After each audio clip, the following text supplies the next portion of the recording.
it's met all my goals. So this thing is actually gonna be done racing. You guys will not see the ZL1 ever again.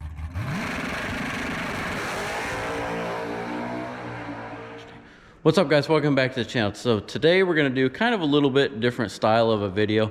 I'm gonna go over everything that we did to the orange 69 ZL1. Just a summary of the 2022 season, a summary of what we did to the car, and then give you guys an idea on what is next for the Camaro. We'll do this with all the cars that we race, but for right now, this thing's getting ready to come apart, so this will be the first car that we do. Just a quick overview for you guys that might be new here. We race this thing in the Fast Racing Series. So what that is pretty much, it's got to look 100% original under the hood from the outside of the car, but these things do not run like they're original.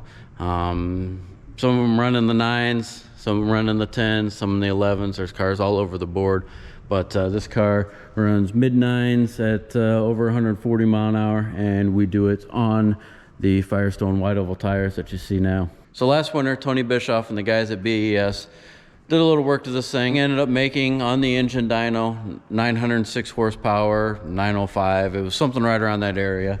Through the exhaust manifolds, that was not with headers. That was the exact way you see it. I'm not gonna get too crazy with telling engine specs because one, the guys at BES work super hard to get us something that performs this well. And two, the competition's always watching and we can't give them any ideas to why this thing makes the amount of power it does, because they will probably just go do it themselves. And I'm not afraid to share any information, but some stuff we just kind of keep to ourselves. If you think like 14-to-1 compression is a lot of compression, that's not a lot compared to this thing. And like a camshaft, if like 700 inches of lift is a lot to you, that's really not a lot when it comes to this engine right here. But this thing is not a street engine, and you're not gonna just drive it around town. I mean, you can, and then you'll end up like me and you'll break all the rocker arms because you went out driving it on the street and it's actually a racing motor. So those of you guys that remember me breaking rocker arms all season, I was the one that caused that hot rodding this thing out on the street when it's actually a race car and it needs to be only raced on a racetrack. That really takes care of up front. Kind of give you an idea of how this thing is ran and what it ran this year. Last year our best was a 952 at 142 mile an hour. It did that over on the east coast of Maryland, and then it came back here in October, I believe it was, and went a 952 at like 144 up at Martin. That wasn't an actual official fast race, so that time didn't count for my 2021 time. But it was still a 952, so I'm not gonna make that big of a deal about it. And I mean, at the end of 2021, that was what this thing ran. I felt super confident in 2022 we were gonna go faster. So to start the 2022 season, pretty much all we did was upgrade horsepower on this. I really didn't mess with the suspension. I did end up putting a set of multi-leaf springs on it. Those are Landrum multi-leafs. It did have split monos on it, and the back end of this car was just like squatting. It wasn't using its weight transfer to help it go down the racetrack. It was just absorbing the weight transfer, squatting the back end down, and I didn't like that. The multi-leafs helped that big time. With the change of the multi-leafs, the added horsepower, first pass off the trailer, this thing ended up going 950 at 143.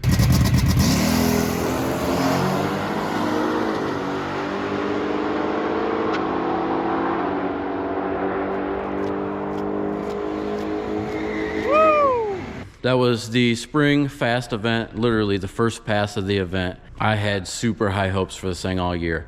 That was in like 2,800 foot of air.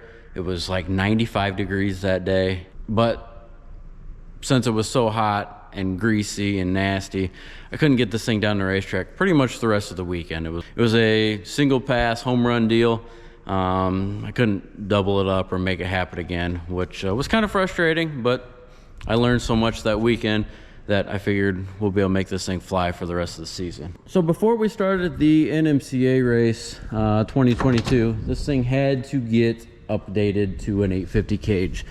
At the time, it only had, I guess you can say it started to 990. It only had a 6-point roll bar in it, just had the door bars, this hoop, and the back bar.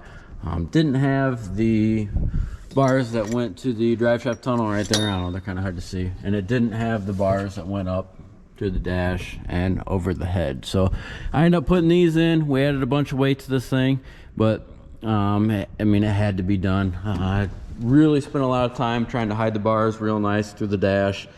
And honestly, the NMCA official kind of got pissy one day because we didn't have the right tech stuff, and he just didn't look hard enough to see the bars were actually in there. They're just hidden really good. A lot of people have actually made comments on YouTube wondering why this thing never had a cage in it, and it does. It's just I spent a lot of time on hiding it and trying to make it look good. So the roll bar was something we upgraded before the NMCA race. The brakes, which I don't know if you guys can see them or not, I ended up putting a set of TBM front brakes on this thing. You can kind of see them. I'll post up a couple pictures. We did TBM brakes, which I'll let you guys know if you want to do the TBM brakes on your car that's got like small original style tires like this does. Get the 4-piston front, 4-piston rears. I've got the 2 pistons on the front, the real small ones, and the back tires lock up like you wouldn't believe. We got a proportioning valve on it. Oh, I ground the rear brake pads down. Like, I don't know, the pad surface was like this big, and I ground it down to that big just to kind of get the rear brakes to quit biting so much. And it seems to be all right now. I would get the 4-piston up front. That would take care of everything, and the car will literally stop on a dime. These brakes are awesome. But one other thing we did is upgrade the rear end. The rear end that was in it was actually bent. The rear end that was in this car was the original, not the original rear end, but when my dad put this car together in 2001 or whenever it was, that was the Mosier 12 bolt that he put in it in 2001, and it hadn't been changed since then. It needed an update. I think one of the axles was bent and it had a little bit of a vibration. But so before the NMCA race, yeah, we did the rear end, I did the roll bar, we did the brakes. I took a little bit of weight out of it.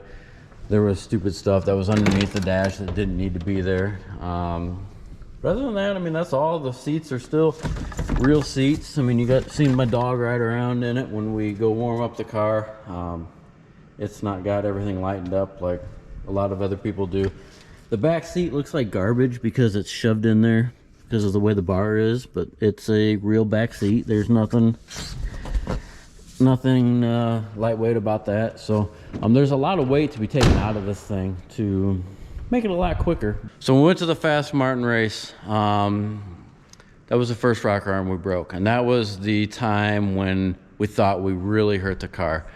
So it's got keyed lifters in it. It broke a rocker arm. My dad was actually driving it. It was the first time he had driven the car in a long time.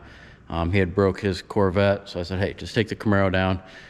So he goes and breaks the Camaro too that weekend. And we had thought we hurt the camshaft in it. What had actually happened was this thing's got keyed lifters in it. When it broke the rocker arm at high RPMs, shot the lifter out and spun it. So then it wasn't stuck in it. It couldn't get stuck in its key. It had to be spun and then slid back down. We could have put another rocker arm on it and could have been good for the weekend. But in return, we broke this and the black Corvette at Martin 2022 for the NMCA race. So the NMCA Norwalk race. So at that race, we were #1 qualifier. So the way that it worked out, I got to race the slower car, and then I got a bye to the finals. So I was in the finals. That's when I raced Larry Kirkham, and I just spun the tires and yeah, pretty much gave him the win. But it's not easy to not spin the tires in this thing. So this brings us to the NMCA race in Indy. That is where this thing ended up going 942 in a class that wasn't fast. It went 942 at 144. Next pass, this thing launched the drive shaft right at like 1,200 feet.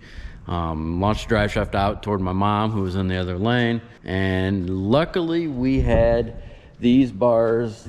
This thing's a mess. I didn't really plan for this video, but luckily we had these bars in it because the drive shaft was killing the floor right here. That's right where it broke. So if these bars weren't in it, this thing would definitely need a floor, which would be very sad seeing that this is an all original body panel car. Luckily, those bars were added earlier this year, and the drive shaft really couldn't beat the heck out of the floor like it wanted to. The car literally broke like 3 other times that weekend. That was a weekend where I got towed back for, let's see, 4 out of the 5 passes I made, I think it was, and just decided to give it up there. That was actually the event that I raced Kirkham's car, ended up setting the fast record at 9:31 at 1:47. That just shows how much we struggled with this thing this year. From there, we had a few tests and tunes that we went to trying to figure out a torque converter for this thing. I went from having a converter that I really liked to having way tight of a converter to having what's in it right now, way loose of a converter, and I think it's turd slow. I still haven't nailed down the converter stuff yet. We kind of ran out of time to test. I have an idea of what I need. PTC built a converter that I've run in this thing since day one, and it seemed to do awesome. It wouldn't dyno very well. You know, its dyno numbers were like falling way off. Like right at 6,500 was its peak when this thing will pull to 8 grand. But for some reason, with that converter in the car on the dyno, it just wouldn't make numbers on the dyno. We put a real tight converter in this thing. It picked up like 80 horsepower at like 7 grand. The thing ended up making like 770 horse, to where before at 7 grand it was only making like 680 or something like that. And go to the racetrack, that didn't work. That slowed us down. It didn't help us. So that's when I went and put the converter that's in it now, which is a 4,000 stall yank, and it's just way too loose for the thing. Car was turd slow. It was on the best racetrack it had ever been on, and it wouldn't 60 foot. And it ended up going like a 969 at 140. Like it was just, that was the last event of the year, which is why I didn't really race it, because no sense in beating on it when it's going only 140 mile an hour. That kind of brings you up to speed on this thing. Now for those of you that haven't seen it yet, you can see in the trunk, it's a race car. It's got a little fuel cell, an A1000 fuel pump. That is an electric vacuum pump that I actually, you guys that have watched this enough have seen me flip a switch before I stage. That's what I'm turning on. And this is the 24 volt battery that actually powers that vacuum pump. And those that didn't watch my video last year, this is the original paint in this trunk. It has never been painted. 1969 was the last time the trunk pan was ever sprayed. Way too nice of a car to make a race car. That's why I haven't cut this thing up. It has so much potential to be so much lighter and faster, but it's just too nice of a car. All right, so that brings me to this point where I'm probably gonna upset a lot of people. This car has done everything I ever asked it to do. There's a few times when it spun the tires and it didn't want to spin the tires, but this car was put together to shut the Mopar fanboys up, and it did exactly that. This thing is a little over a tenth faster than the fastest Mopar in the class, and this car's only been out for 2 years. That car's been out for like 7 or 8 years. We were told GM guys couldn't do it with a steel-bodied car and a back seat. That is exactly what made me put this car together. I don't know if you guys are on Facebook, but Bill does an awesome job on the Stock Appearing Drag Racers page. It's a fan page for the stock appearing cars. Page has got, I don't know, 15, 16,000 people that are on it, and it is just about the fast class. There's some cars that are talked about on there that aren't for the fast class, but it's mainly the fast class, the fast events, guys who ran stock appearing cars way back in the day. So if you're not on that page, it's a good page to get on. For years, there's always been kind of smack talk on the GM guys because people just don't like the Corvettes. They're fast, they can't be beat, and people don't like that. So anyways, this thing was put together to run with the Corvettes, which it actually did all year this year until we put Kirkham's car together. This thing was within hundredths of the black Corvette all year. There was 2 times we got lined up against each other. The first time I beat him, the second time he beat me. We were door to door. That is just another thing I put this car together for, is to run with the Corvettes. So did I beat the Corvettes? Is it faster in the record book? No, but we did get lined up side by side. I did have a chance to beat the Corvettes, which was a goal of this thing. Second goal was, you know, to get it in the 1.4 60 foots. At the time, there had not been a car at a fast event to go 1.4 60 foot. Don G went 1.4, I think, I could be wrong. Maybe Don G went 1.4 at a fast event. He had the record. This thing went a 146 60 foot, and it was at the time when it went 146 earlier this year in 2022, it was only a few hundredths away from the Corvette's 60 foot that was a 143. That was another goal I had for it, to pretty much run with the Corvettes and the 60, all down the whole track. But I wanted that 60 foot. I mean, that's why I spent so much time on suspension and everything. So yeah, those goals: to be in front of the Mopar, run with the Corvette, and 60 foot as good as it did. I mean, it's met all my goals. So this thing is actually gonna be done racing. You guys will probably never see the 69 Camaro in ZL1 form ever again. The aluminum motor is coming out. It is getting its internals taken away to put in the new motor. We don't exactly know what to do with the car just yet. The car will never be sold. It's getting rid of it is not an option. But not running it in the fast class is an option, and that's the choice we made. I was kind of on the fence. I stuck with this thing. At the end of the year, I kind of leaned towards building a new car, and I mean, everybody probably thinks I'm going to build a 69 L88 Corvette. That's actually not what I'm going to build. It's something that's never been raced in fast before, but I don't even know if there's ever been one in factory stock. It's going to shock you guys. The cylinder heads are going to be painted the same color as the engine block. So I don't know, that's as much as I'm going to say about that. I'll let you guys think about that. It's going to have a back seat. See if you guys can guess. I mean, so yeah, you're just going to have to wait. I'll do it the next video. Next video we do, I'll show you guys what my new fast car is. But like I said, the Camaro, you'll never see it as a ZL1 again. So it's a sad sight. I've watched this thing race. I actually just watched a video on Motor Trend of this car, filmed back in 2002, I believe it was, at the Bristol Bash. It's on Hot Rod TV, I believe is what it was called. We watched it over Thanksgiving, and I believe it qualified #1 at an 1160 that weekend. Back in 2002, this car was going mid-11s. We've made a huge stride to go mid-9s 20 years later, but that's gonna wrap it up. I'm gonna put a bunch of videos into this, kind of give her a cool send-off, and that'll be it. So if you guys want to pick up some t-shirts that got the Camaro on it, it probably won't be on another t-shirt. So I'm gonna buy more. We've only got a few left right now. Make sure you get your t-shirts, because the next t-shirt will probably be setting records, and the new car will be on the t-shirt. That's the main goal, but we'll get there. Don't want to give out too much information on this video.